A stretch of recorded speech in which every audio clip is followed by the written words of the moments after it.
மல்லி சீரியல் நேயர்களுக்கு வணக்கம். விஜயிடம் மட்டுமில்லாமல் கதிரேசன், ராஜு இவங்ககிட்டையும் சவால் விட்டு செல்லும் மல்லி. வெண்பா இல்லாமல் மறுபக்கம் இந்த வீட்டில் நான் காலடி எடுத்து வைக்க மாட்டேன் அப்படின்ட்டு கடைசியில் வெண்பா இருக்கிற இடத்த தன்னந்தனியாக போயிட்டு கண்டுபிடிச்சிடுறாங்க நம்ம மல்லி.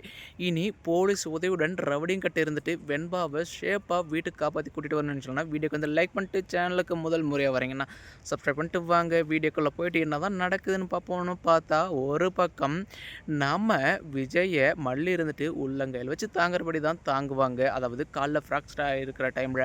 ஆனால் விஜய் என்னமோ மல்லி நீ என்னை டச் பண்ணாத, உனக்கு என்னை டச் பண்ணுற அருகதையே கிடையாது, எப்போ என் பொண்ணை தொலைச்சியோ அப்போ இருந்து தான் பாரு எல்லாமே ஒவ்வொன்றா வந்து கெட்டதாக வந்து நடந்திருக்கு அப்படின்ட்டு இப்போது நம்ம விஜய் இருந்துட்டு மல்லியோட முகத்தில் அடித்த மாதிரி வந்து சொல்லிடுவாங்க இல்லையா. இன்னொரு பக்கம் என் கண்ணு முன்னாடி நிற்காத, என்னை டிஸ்சார்ஜ் பண்ணுறதுக்கு முன்னாடி நீ வெண்பாவை கண்டுபிடிக்கிற வழியை பாரு அப்படின்னு சொல்லி இப்போ மல்லியை வந்து அனுப்பிடுவாங்க இல்லையா. இன்னொரு பக்கம் நம்ம விஜயும் அதாவது டாக்டர்கிட்ட ரொம்பவே ஃபோர்ஸ் பண்ணி கேட்டதுனால, டாக்டர் என்னை எப்போ தான் வந்து டிஸ்சார்ஜ் வந்து பண்ணுவீங்க, என் பொண்ணு எங்கே இருக்காளோ என்ன நிலைமையில் இருக்காளோ, அவளை யாராச்சும் ஏதாச்சும் வந்து பண்ணிட்டாங்களோ, எனக்கு ரொம்ப பயமாக இருக்குது, அவளை கண்டுபிடிச்சே ஆகணும், என்னுடைய காலுக்கு என்னன்னாலும் பிரச்சனை கிடையாது, என்னை வந்து முதல்ல டிஸ்சார்ஜ் பண்ணுங்க அப்படின்னு வற்புறுத்தி கட்டாயப்படுத்தி கேட்டதுனால இப்போது விஜய்க்கும் டிஸ்சார்ஜ் பண்ணுறாங்க இல்லையா. இப்போது நம்ம விஜயும் வீட்டுக்கு போகிறாங்க. மறுபக்கம் ராஜேஸ்வரி சும்மாவா இருப்பா, சொல்லவா வேணும். அதாவது மல்லியோட இந்த கர்ப்பத்தை பயன்படுத்தி எப்படியாச்சும் விஜய் கட்டில் அந்த வீட்டில் இருந்துட்டு மல்லியை நிரந்தரமாக வீட்டை விட்டு வெளியே அனுப்பணும். ஏன்னா அப்போ தான் விஜயோடைய சொத்து எல்லாமே நம்ம கைக்கு மொத்தமாக வந்து சேரும் அப்படின்னு ஒரு தப்பு கணக்கு போடுறாங்க இல்லையா. அதுக்காக தான் இப்போ கதிரேசனையும் நிஷாவை வந்து கூட்டுக்கு சேர்த்துறாங்க.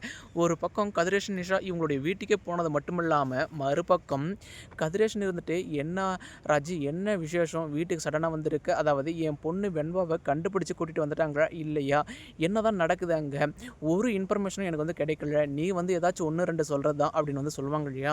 உங்கள் பொண்ணு அதாவது உங்களுடைய பேத்தி வெண்பாவை எல்லாம் இந்த ஜென்மத்தில் மல்லியை கண்டுபிடிச்சிட்டு கூட்டிகிட்டு வர மாட்டா, அவள் எப்படி கண்டுபிடிச்சி கூட்டு வருவா, அவள் வேணும்னு தானே வந்து தொலைச்சிருக்கா, அவள் பிளான் பண்ணி தானே வந்து தொலைச்சிருக்கா, அப்படி இருக்கும்போது எப்படி கூட்டிகிட்டு வருவான்னு வந்து நம்புறீங்க அப்படின்னு இப்போது ராஜேஸ்வரி வந்துட்டு கதிரேசன் கிட்ட வந்து கேட்பாங்க இல்லையா. அப்போது கதிரேசன் கேட்குற ஒரே கேள்வி, என்னம்மா ராஜி சொல்கிற, உனக்கு என்ன புத்தி வந்து ஏதாச்சும் கெட்டு போச்சு அப்படின்னு வந்து கேட்கும்போது, நான் கரெக்டாக தான் சொல்கிறேன் கதிரேசன் சார், அதாவது மல்லி இப்போ கர்ப்பமாக இருக்கா, அது முதல்ல உங்களுக்கு தெரியுமா, அவள் கர்ப்பமாக இருக்கிற ஒரே காரணத்துக்காக தான் வெண்பாவை தொலைச்சிருக்கா, வெண்பா மேலே இவ்வளோ நாள் வரைக்கும் அன்பு பாசம் உண்மையான அம்மா காட்டாத பாசம் அந்த மாதிரி எல்லாமே காட்டினது ஒரு ட்ராமா மட்டும்தான், அது எல்லாமே விஜயோட சொத்துக்காக மட்டும்தான், விஜயோட சொத்து மொத்தமாக தானுக்கும் தான் பிள்ளைக்கும் மட்டும்தான் சேரணுன்னு இந்த மல்லி இருந்துட்டு ஒரு தப்பு கணக்கு வந்து போட்டுட்டு இருக்கா, அதுக்காக தான் உங்கள் பேத்தி வெண்பா இருந்தால் இது எதுவுமே நடக்காது அப்படின்றதுக்காக தான் அவள் பிளான் பண்ணி வந்துட்டு வெண்பாவை தொலைச்சிருக்கா, மறுபக்கம் வேறு எந்த ஒரு காரணமும் கிடையாது அப்படின்னு நெற்புழ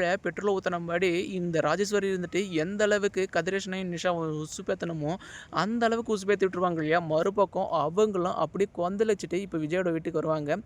அந்த ஒரு சமயத்தில் தான் நம்ம மல்லியும் வருவாங்க இல்லையா. அப்போது வாமா மல்லி, என்னம்மா என் பேத்தியை கண்டுபிடிச்சி கூட்டிகிட்டு வந்தாச்சா, இல்லை அவளெல்லாம் எதுக்கு கண்டுக்க போகிற, அதுதான் உன் வயிற்றுல வந்து ஒரு குழந்தை வளருது அப்படின்னு இப்போது விஜய் முன்னாடி வந்து சொல்லுவாங்க இல்லையா. ஆனால் நம்ம மல்லியோ வெண்பா கிடச்சதுக்கப்புறமா முதல்ல இந்த விஷயத்தை வெண்பா கிட்ட சொல்லுவோம், அதுக்கப்புறமா விஜய் கிட்ட சொல்லி சந்தோஷப்படுவோம் அப்படின்னு வந்து நினச்சிட்டு இருந்தாங்க. ஆனால் அதுக்கு முன்னாடியே வீட்டில் ஒரு பெரிய குழப்பத்தை உண்டு பண்ணணும் அப்படின்றதுக்காக தான் இந்த ராஜேஸ்வரி இருந்துட்டு ஒரு பெரிய ரகளையே உண்டு பண்ணுறாங்க.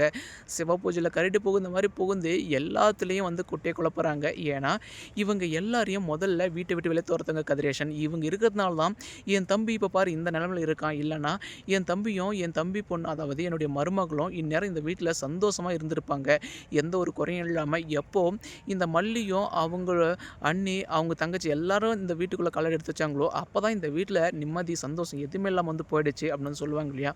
அப்போது நம்ம மல்லி கிட்ட விஜய் கேட்குற ஒரே கேள்வி, என்ன மல்லி நீ வந்து கர்ப்பமாக தான் இருக்கியா, இவங்க சொல்கிறது எல்லாமே உண்மைதானா அப்படின்னு வந்து கேட்கும்போது நம்ம மல்லி இன்னுமே சொல்ல முடியாமல் அமைதி இருப்பாங்க இல்லையா. அப்போது மல்லி, நானும் உன்னை என்னமோ ஏதோன்னு வந்து நினச்சேன், ஆனால் நீ இப்படி சுயநலத்துக்காக வந்து போராடணும்னு வந்து கனவுல கூட எதிர்பார்த்தது கிடையாது அப்படின்னு சொல்லும்போது, விஜய் நீங்கள் என்னை பற்றி இந்த அளவுக்கு யோசிக்கும் போது இனியும் நான் அந்த வீட்டில் இருக்க போகிறது கிடையாது, இனியே நான் வெண்பாவை தன்னந்தனியாக போயிட்டு கண்டுபிடிக்க தான் போகிறேன், என் பொண்ணு வெண்பா இல்லாமல் இந்த வீட்டுக்குள்ளே நான் காலடி எடுத்து வைக்க மாட்டேன் அப்படின்னு சவால் விட்டு நம்ம மல்லி வந்து கிளம்பிடுறாங்க.